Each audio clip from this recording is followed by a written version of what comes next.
Bienvenidos a Grafeno, les saluda Gustavo Julio García. Comprender la dicotomía entre el campo y la ciudad es uno de los elementos determinantes para entender cómo llegamos hasta aquí y permite conocer la arquitectura de articulación del poder. Y es el campo, a mi juicio, quien lleva la razón, mientras la ciudad vive de falacias. Y lo dice alguien criado en la ciudad. En la ciudad emergen las academias y donde vive un reducido estamento de personas que por comodidades, accesos, posibilidades, empresas en el lugar, pueden adquirir un mayor grado de cultura.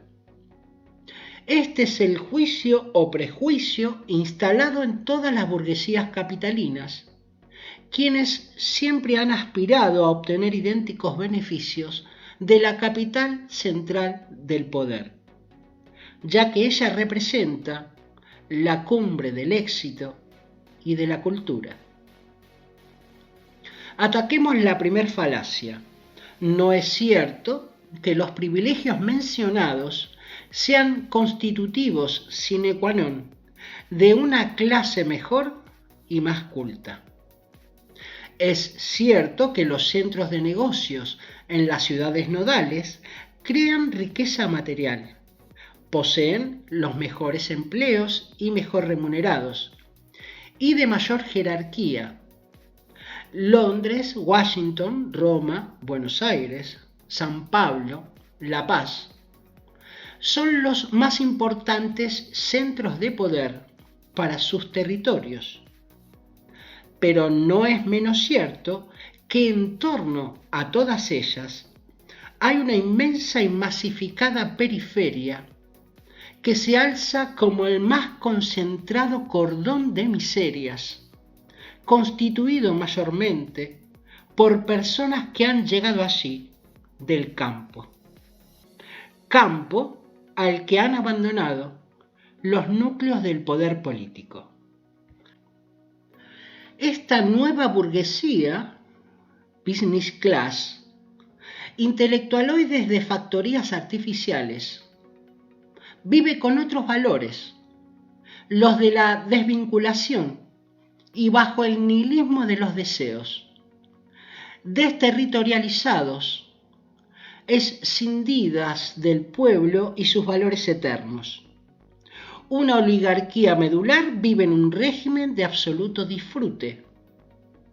Una porción de burguesía más cerca de ello y con cierta garantía de impunidad basada en sus relaciones. Naturalmente, constituyen la vanguardia de la ideología dominante fucsia arcoíris y por tanto la guardia pretoriana de los principios de la globocracia con la mascarilla del ejercicio de la falsa empatía de la posdemocracia. En otras palabras, mantener sus privilegios depende de fagocitar la arquitectura de la ficción y ampliarla a fin de permanecer en el disfrute. De ahí que las academias periféricas, en sus intentos de desvinculación, adoptan el mismo relato y simbolismo de las academias del centro.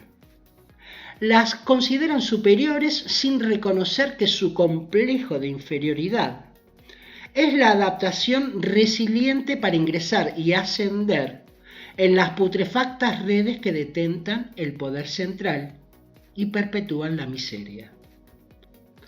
En las academias de las ciudades es donde estudian auténticos privilegiados, promovidos en los procesos de selección laboral, con recorrido político, económico, de relaciones, que genera la business class y tienen buenos motivos para ejercer un distanciamiento, un cordón sanitario frente a la miseria de su entorno periférico, donde se sostienen valores eternos, entre quienes aún les vibran las mariposas en el estómago vaciado con el fervor de la insurrección fundante. Esto no se debe a la errática conclusión marxista de la lucha de clases. No hay una lucha entre abajo y arriba, sino ante una élite escindida del mundo, en su universo paralelo. La insurrección fundante es un acto de justicia enmarcado, inmerso en la tradición helena y cristiana. La justicia constituye una virtud superior y no un deseo del instinto animal o la progresiva fucsia arcoíris, que aunque lo esconde, entiende como justicia la ejecución operativa de la venganza bajo el prisma del subjetivismo emocional. La aristocracia oligárquica precisa además instalar la idea de superioridad cultural como la luz necesaria, existente y elegida por las fuerzas cósmicas para iluminar la ignorancia, y en función de ello nos regala falacias diseminadas por las redes de la irrealidad virtual, de la que son dueños, y por tanto usan para difundir su propia apología hedonista. En términos populares, autobombo. Y ahí delata su mediocridad, su incapacidad de cabalgar el corcel del tiempo, incapaz de las virtudes cardinales, incapaz de asumirse como punta de lanza de su pueblo. Solo se dedica a reproducir integrantes de un círculo de unidad de concepción. ¿Cómo? Las academias, las empresas, ONGs, los artilugios. Viven en espacios paralelos. La regeneración ad infinitum de teorías, valores, estilos de vida, profundiza en el distanciamiento con el pueblo.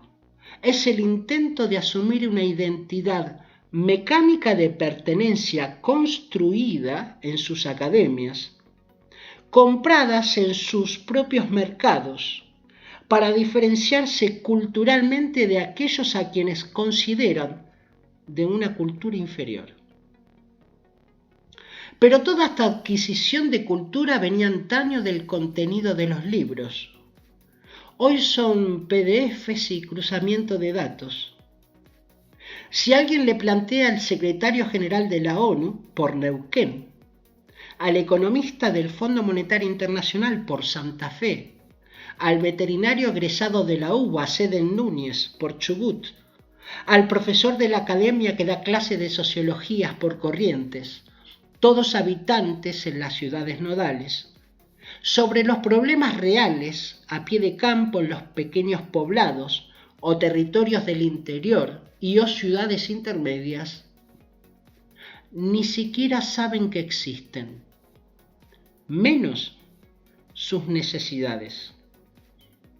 Pero sí saben que existe París y Marx, New York y Obama, Londres y Anthony Giddens. El problema se presenta no por el conocimiento de las localidades al interior, sino por su reconocimiento de existencia. Para la business class, el campo en el territorio en que vive tiene una importancia nula. Cuando de ello depende la auténtica riqueza, le da de comer a millones de trabajadores directos y a miles de millones de personas en todas las ciudades del mundo.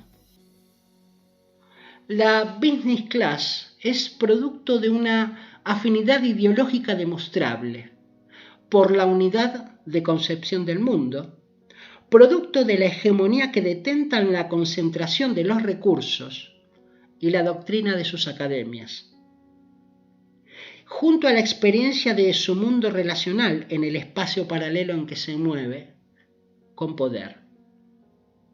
Sostienen valores, estilos, teorías y vivencias diferentes a los valores eternos de la comunidad. Y por ello vive en el paradigma de la distancia social con el pueblo. Mañana seguimos.